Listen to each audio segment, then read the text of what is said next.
जो लोग मानवता की लड़ाई ना लड़ सके, जो लोग इंसान इंसान में भेद पैदा करते हैं, जो लोग हमारे लोगों की मूंछ रखने पर हत्या करते हैं, जो लोग हमारे बच्चों के घड़ा छूने पर हत्या करते हैं, जो लोग मंदिरों में प्रवेश करने पर, मूर्ति छूने पर हमारे लोगों की हत्या करते हैं, ऐसे लोगों को हम लोगों ने जवाब देना है। 50 लाख तो दूर की बात है, आप जितना मर्जी तैयारी कर लीजिए, एक राजेंद्र गौतम के गर्दन को काटोगे तो 1 करोड़ पैदा होंगे, 1 करोड़ पैदा होंगे। आप मारिए, कितने लोगों को मारोगे? हम मरने से नहीं डरते, क्योंकि ये लड़ाई न्याय की लड़ाई है, ये लड़ाई राजेंद्र गौतम की लड़ाई नहीं है।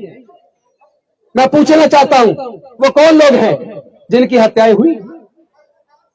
अभी कल एक घटना आई है, आप लोगों ने देखी होगी, वो भी राजस्थान की घटना है। एक दलित व्यक्ति ने हैंडपंप को छू दिया, हैंडपंप छूने मात्र से उसको इतना मारा कि उसकी डेथ हो गई। ऐसा भारत बनाना चाहते हो क्या? अरे मुझे एक एग्जाम्पल पूरे दुनिया में से निकाल के बता दो, केवल एक एग्जाम्पल, कि कोई व्यक्ति गंभीर रूप से बीमार हो जाए, डॉक्टर कहे तुम्हारा बड़ा ऑपरेशन होना है, 20 यूनिट ब्लड की जरूरत है, और उसने ये कहा हो कि मुझे 20 यूनिट ब्लड डोनेट करवा दो, लेकिन ब्लड केवल ब्राह्मण का होना चाहिए, या क्षत्रिय का होना चाहिए, या वैश्य का होना चाहिए, या हिंदू को होना चाहिए, या मुसलमान का होना चाहिए। जब जान बचानी है तो कहते किसी से भी ब्लड डोनेट करवा दो। तो फिर ये जाति कहां से आ गई? पूरे दुनिया के अंदर जाति नहीं है, चाइना में जाति नहीं है, जापान में जाति नहीं है, रसिया में जाति नहीं है, इंग्लैंड में जाति नहीं है, इटली में जाति नहीं है, फ्रांस में जाति नहीं है, स्पेन में जाति नहीं है, अमेरिका में जाति नहीं है, ऑस्ट्रेलिया में जाति नहीं है, न्यूजीलैंड में जाति नहीं है। जब पूरे दुनिया में जाति नहीं है तो जाति केवल भारत में क्यों है? और ये जातियां किसने बनाई? और जातियों के बनने से किसको फायदा हुआ, और जातियों के बनने से किसको नुकसान हुआ? जिनकी मूंछ रखने पर हत्या की जा रही है, क्या वो हत्या जाति की वजह से नहीं हुई? जाति की वजह से हुई है ना। जिनको घड़ा छूने पर हत्या हुई है, मंदिर प्रवेश पर हत्या हुई है, मूर्ति छूने पर हत्या हुई है, मैं पूछना चाहता हूं उनका धर्म क्या था? मैं पूछना चाहता हूं उनका धर्म और जाति क्या थी? अगर आप कहते हो कि आप बौद्ध बना रहे हो, आप हिंदुओं को अल्पमत में पहुंचा रहे हो, तो मैं पूछना चाहता हूं, आप अगर हमारे लोगों को हिंदू मानते हो तो उनकी मूंछ रखने पर हत्या क्यों करते हो? अगर आप हमारे लोगों को हिंदू मानते हो तो उनको घड़ा छूने पर उनकी हत्या क्यों करते हो? अगर आप हमारे लोगों को हिंदू मानते हो तो मंदिर प्रवेश पर मूर्ति छूने पर उनकी हत्या क्यों करते हो? अगर आप हमें हिंदू मानते हो तो हमारी बहन बेटियों की इज्जत लूट कर उनकी हत्या क्यों करते हो? और अगर आप हमें हिंदू मानते हो तो हम जब अपने भाई बहनों की लड़ाई को लड़ते हैं, उस न्याय की लड़ाई को लड़ते हैं, तो आप लोग जातिवादी बनकर उन अपराधियों के फेवर में महापंचायत करके क्यों खड़े हो जाते हो? मैं पूछना चाहता हूं, अगर आप हमें हिंदू मानते हो तो हमारी लड़ाई में, इस मानवता की लड़ाई में आप हमारे साथ मिलकर इस लड़ाई को क्यों नहीं लड़ते हो? ये नफरत कब तक चलेगी? ये नफरत केवल राजेंद्र गौतम को या हमारे समाज के लोगों को नहीं, ये नफरत पूरे भारत को जला के राख कर देगी। हम लोग भारत को बचाने आए हैं, हम लोग भारत को बचाने आए हैं। हम डॉक्टर बाबा साहब अम्बेडकर को मानने वाले हैं, हम डॉक्टर बाबा साहब अम्बेडकर के संविधान को मानते हैं। हम अमन चाहते हैं, हम शांति चाहते हैं, हम अपने लोगों को जाति की गुलामी से बाहर निकालकर अपने पूर्वजों की सांस्कृतिक विरासत में, बुद्ध के धम्म में वापस लाना चाहते हैं। तो इसमें आपको तकलीफ क्यों है? जिन पुरोहितों के इनकम के स्रोत बंद हो जाने वाले हैं, उसको हो जाने दो, लेकिन तुम क्यों परेशान हो? उनको परेशान होने दो ना। ये पैसा बचेगा जो वहां चढ़ावे में चढ़ता है। चंद लोग मोटे पेट वाले हो गए, वो लोग जो धमकी दे रहे हैं उनके वीडियो देखिए, कितने मोटे मोटे तगड़े तगड़े लोग हैं। वो किसका खून पी के इतने मोटे हो गए? उनके पास पैसा कहां से आ रहा है? जो 50 लाख का गर्दन काटने का जो सुपारी दे रहे हैं, इस बात की अभी तक मैंने राष्ट्रपति जी को चिट्ठी लिखी, मैंने गृह मंत्री जी को चिट्ठी लिखी, मैंने एरिया के डीसीपी को, एसएचओ को चिट्ठी लिखी, मैंने उपराज्यपाल महोदय को चिट्ठी लिखी। सब जगह चिट्ठी लिखने के बावजूद मैं पूछना चाहता हूं, मैंने उसमें मांग की है कि ऐसे नकली साधुओं के खिलाफ आप मुकदमा दर्ज करके उनके किन आतंकवादी संगठनों से उनके संबंध में इसकी जांच कीजिए। उनके पास यह करोड़ों रुपया कहां से आ रहा है, इसकी जांच कीजिए। लेकिन अभी तक ना तो पुलिस ने कोई मुकदमा दर्ज किया, और अभी 15 ही दिन हुए हैं। माननीय सर्वोच्च न्यायालय के जजमेंट को आए हुए, जिस जजमेंट में माननीय सर्वोच्च न्यायालय ने कहा है जो लोग हेट स्पीच देते हैं या धमकी देते हैं, इस तरह के भाषण देते हैं, भड़काऊ भाषण देते हैं, ऐसे लोगों के खिलाफ पुलिस को खुद मुकदमा दर्ज करना होगा। चाहे कोई कंप्लेंट आए ना आए, पुलिस की जिम्मेदारी है वो मुकदमा दर्ज करे। और अगर पुलिस ये मुकदमा दर्ज नहीं करती, जिम्मेदारी नहीं निभाती, तो कोर्ट खुद सू मोटो उनके खिलाफ एक्शन लेगा, कंटेम्प्ट ऑफ कोर्ट की कार्रवाई करेगा। तो मैं इंतजार कर रहा हूं कि माननीय सर्वोच्च न्यायालय उन पुलिस अधिकारियों के खिलाफ जिन्होंने अभी तक मुकदमा दर्ज नहीं किया, उनके खिलाफ कंटेम्प्ट ऑफ कोर्ट की कार्रवाई कब करेगा। क्या कार्रवाई करते वक्त भी लोगों की जाति और धर्म देखी जाएगी, या उनका भाषण देखा जाएगा, उनके भड़काऊ भाषण देखे जाएंगे? इसका भी परीक्षण होना है कि कोर्ट से हमारे लोगों को न्याय मिलेगा या नहीं मिलेगा। अगर न्याय नहीं मिला तो क्या हमारे लोगों को फिर कोर्ट के ऊपर भरोसा करना चाहिए या नहीं करना चाहिए, इसका भी आकलन हमारे लोगों को करना है। अरे मैं पूछना चाहता हूं, लोगों को तकलीफ क्यों है? अगर हम अपने बुजुर्गों की सांस्कृतिक विरासत में, बुद्ध के धम्म में वापस आ रहे हैं, तो तुम्हें तकलीफ क्यों है? अगर तुम्हारी सामाजिक व्यवस्था बहुत अच्छी होती तो पूरे दुनिया के अंदर तुम्हारी सामाजिक व्यवस्था को लोगों ने क्यों नहीं स्वीकारा? लेकिन बुद्ध का धम्म तो भारत से पैदा हुआ, पूरे दुनिया में गया और पूरे दुनिया ने स्वीकारा। वो अपनी अच्छाई की वजह से फैल रहा है। बुद्ध का धम्म किसी लालच से या प्रेशर से नहीं फैल रहा। बुद्ध का धम्म अपनी अच्छी भावनाओं से फैल रहा है, अपने अच्छे आचरण से फैल रहा है। मानव कल्याणकारी धम्म है जिसके अंदर समता, स्वतंत्रता, बंधुता, न्याय, प्रज्ञा, शील, करुणा और मैत्री है, जिसमें पूरी दुनिया के लिए मानवता और शांति का संदेश है। जो संदेश बुद्ध के धम्म का भारत से पूरी दुनिया में गया और पूरे दुनिया ने स्वीकार किया। दुनिया के अंदर 56 देश बौद्ध धर्म को मानने वाले हैं, 128 देशों में बौद्ध धर्म है। और एक और बात बता दूं, अभी यूएनओ का जो रिपोर्ट आई है, 2050 तक आधे से ज्यादा यूरोप बौद्ध बन जाएगा, आधे से ज्यादा यूरोप बौद्ध बन जाएगा। और यह भी रिपोर्ट आई है कि ऑस्ट्रेलिया और अमेरिका के अंदर पहले के अंदर क्रिश्चियनिटी है, दूसरे नंबर पर बुद्ध को मानने वाले लोग हैं। लेकिन जितनी तेजी से वहां लोग बौद्ध बन रहे हैं, अमेरिका और ऑस्ट्रेलिया के अंदर आने वाले 15 साल के अंदर क्रिश्चियन से ज्यादा बौद्ध हो जाएंगे।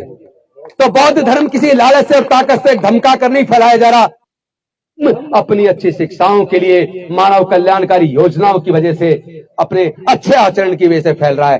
तो मैं आप सबसे आह्वान करना चाहता हूं, साथियों, इस लड़ाई को, यह लड़ाई लंबी लड़ाई है, यह लड़ाई भारत को बचाने की लड़ाई है, ये लड़ाई भारत के संविधान को बचाने की लड़ाई है, ये समता, स्वतंत्रता, बंधुता और न्याय की लड़ाई है।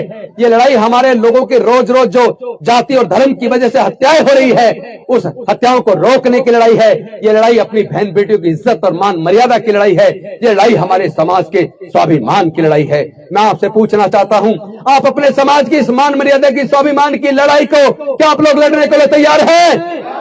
तैयार है तो एक बार दोनों हाथ उठा के समर्थन दीजिए। जय जय जय जय जय भीम, जय जय जय जय जय भीम, जय जय जय जय जय भीम। बौद्ध धम्म की क्या पहचान, बौद्ध धम्म की क्या पहचान, बौद्ध धम्म की क्या पहचान। बाबा साहेब की अंतिम इच्छा, बाबा साहेब की अंतिम इच्छा, बाबा साहेब की अंतिम इच्छा। साथियों, एक और सवाल आपके सामने छोड़ रहा हूं। देश के अंदर जितने सेक्रेटरीज हैं गवर्नमेंट ऑफ इंडिया में, जो देश की योजना बनाने का काम करते हैं, उसके अंदर दलित, पिछड़े, आदिवासी, अनुसूचित जाति, जनजाति, पिछड़े वर्ग के लोग, उसके अंदर 2% भी क्यों नहीं है? और अगर 2% भी लोग अनुसूचित जाति, जनजाति, पिछड़ा वर्ग के लोग नहीं है, तो फिर वो जो सेक्रेटरीज गवर्नमेंट ऑफ इंडिया में पॉलिसी बनाते हैं, क्या वो आप लोगों के फेवर में कोई पॉलिसी बनाएंगे? अगर सर्वोच्च न्यायालय और उच्च न्यायालय के अंदर हमारे प्रतिनिधि अनुसूचित जाति, जनजाति और पिछड़े वर्ग के लोग अगर अनुसंख्या के अनुपात में, जनसंख्या के अनुपात में नहीं है, तो क्या हम वहां न्याय की उम्मीद कर पाएंगे? क्योंकि जो जजमेंट अभी आया है ईडब्ल्यूएस के ऊपर, आपने देख लिया होगा। संविधान तो कहता है 2000 socially and educationally backward classes they are entitled to get benefit of reservation. Article 15(4) of Indian constitution says that those are socially and educationally backward classes, they are entitled to get benefit of reservation, but those are more represented, those are not less represented but more represented, those are neither socially nor educationally backward. then how they are entitled to get benefit of reservation? But even in spite of all these legal provisions, Honorable Supreme Court has given verdict in favor of this 10% EWS reservation. और उसके अंदर clear है EWS reservation में SC, ST और OBC के लोग apply नहीं कर सकते। क्यों भाई? उनको क्यों नहीं कर सकते? क्या उनकी 8 लाख से ज्यादा इनकम है? यानी आपको समझना पड़ेगा, साजिश किसी एक कॉर्नर पे नहीं है, भारत के चप्पे चप्पे पर अनुसूचित जाति, जनजाति और पिछड़े वर्ग के लोगों के खिलाफ साजिश रची जा रही है। हमारी गलती है कि हम सच को ना तो जानते हैं और ना मानते हैं। हम ये तो कहते हैं डॉक्टर बाबा साहब अम्बेडकर को मानते हैं, लेकिन डॉक्टर बाबा साहब अम्बेडकर की बात को नहीं मानते। अगर हम लोग बौद्ध बन गए होते तो आज भारत के अंदर 100 करोड़ से ज्यादा बौद्ध होते, आप बहुसंख्यक होते, योजना भी आप बनाते, देश के प्राकृतिक संसाधनों में हिस्सेदारी, भागीदारी भी आपकी होती। मैं पूछना चाहता हूं, ये जो जल जंगल जमीन है या खेती की जमीन है या प्राकृतिक संसाधन है, क्या कोई अपनी मां के पेट से लेकर पैदा हुआ है? भाई बताइए ना, क्या खेती की जमीन कोई अपनी मां के पेट से लेकर पैदा हुआ है? क्या देश के प्राकृतिक संसाधन कोई क्या अपनी मां के पेट से लेकर पैदा हुआ है? अगर मां की पेट से लेकर पैदा नहीं हुआ तो केवल वही लोग उसके मालिक क्यों हैं? हमारे लोगों का उसमें हिस्सा कहां है? कौन लोग हैं जो हमारे हिस्से को खा रहे हैं? हजारों साल से खा रहे हैं। अब इस लड़ाई को हिस्सेदारी की लड़ाई बनाना पड़ेगा। हमें देश के संसाधनों में, जल में, जंगल में, जमीन में, कोर्ट में, न्यायालय में, हर जगह, डिफेंस में, हर जगह अब अपनी हिस्सेदारी और भागीदारी की लड़ाई को लड़ना होगा। और इस लड़ाई को लड़ने के लिए, ताकि हमारे लोगों पे जो उत्पीड़न पूरी तरह से बंद हो जाए, इसीलिए मैंने ये अपना रिजाइन किया है। क्योंकि अगर मैं मंत्री बने रहता तो मैं हो सकता है 2.5 साल और मंत्री रहता, हो सकता है दोबारा सरकार बनती, फिर मंत्री बन जाता।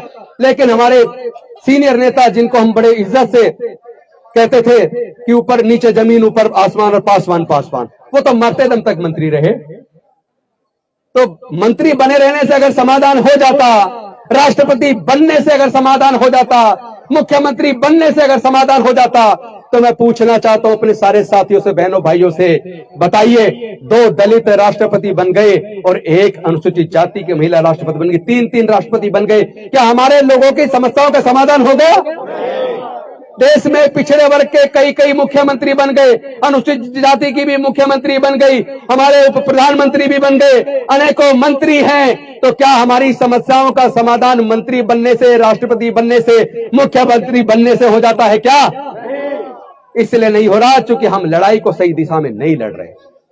हमारी संख्या बताती है कि देश के अंदर, क्या पूरे दुनिया के अंदर सबसे बड़े कंज्यूमर हम हैं। अगर सबसे बड़े कंज्यूमर हम हैं, इसका मतलब दुनिया की सबसे बड़ी आर्थिक ताकत बनने की शक्ति हम अपने अंदर रखते हैं।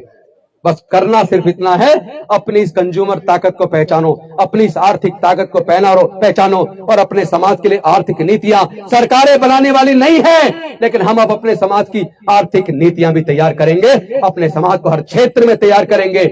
अब हम रुकने वाले नहीं हैं। हमने रिजाइन इसलिए किया है ताकि समाज की लड़ाई को, अपने गौरव के लिए, अपने बुजुर्गों की सांस्कृतिक विरासत को बचाने के लिए, अपनी बहन बेटियों की इज्जत को बचाने के लिए, अपने समाज के स्वाभिमान और सम्मान की लड़ाई को आगे बढ़ाने के लिए हम लोग कुर्सी पर रह के शायद उतनी धार ना दे पाए, लेकिन अब पूरा देश हमारा है। कार्ल मार्क्स ने कहा था, दुनिया के मजदूरों तुम सब एक हो जाओ, तुम्हारे पास खोने के लिए बेड़ियां हैं, पाने के लिए पूरा विश्व है। वही मैं आपसे कहना चाहता हूं साथियों, दलित, पिछड़े, वंचित, आदिवासी और जिनके जो विषमता के स्वीकार हैं, जो विषमता के शिकार हैं, जिनके साथ अन्याय हुआ है, चाहे किसी भी जाति धर्म के लोग क्यों ना हो, वो सारे लोग न्याय की इस लड़ाई को, समता, स्वतंत्रता, बंधुता और न्याय की इस लड़ाई को लड़ने के लिए एकजुट हो जाए। फिर पूरा भारत तुम्हारा है, तुम ही देश के हुक्मरान बनोगे। इन्हीं शब्दों के साथ मैं आप सबको साधुवाद देता हूं और कहता हूं, तो अभी तो हमने केवल वीडियो डाल कर दी थी, अभी हमने कोई वैसे तैयारी नहीं की कि गली गली में छोटी छोटी सभाएं की हों, लेकिन आगे अब गली गली में पूरे देश के अंदर सभाएं होंगी और जोगदिया जी के कुर्बानी को, हम बलिदान को बेकार नहीं जाने देंगे। अपने समाज की लड़ाई को लड़ेंगे। हम डॉक्टर बाबा साहब अम्बेडकर ने निकम्मा और नाकारा औलाद नहीं है, हम उनके काबिल बच्चे बनकर दिखाएंगे। हम अपनी पूरी वफादारी का सबूत देकर दिखाएंगे। हम इस लड़ाई को लड़ेंगे, हम इस लड़ाई को जीतेंगे।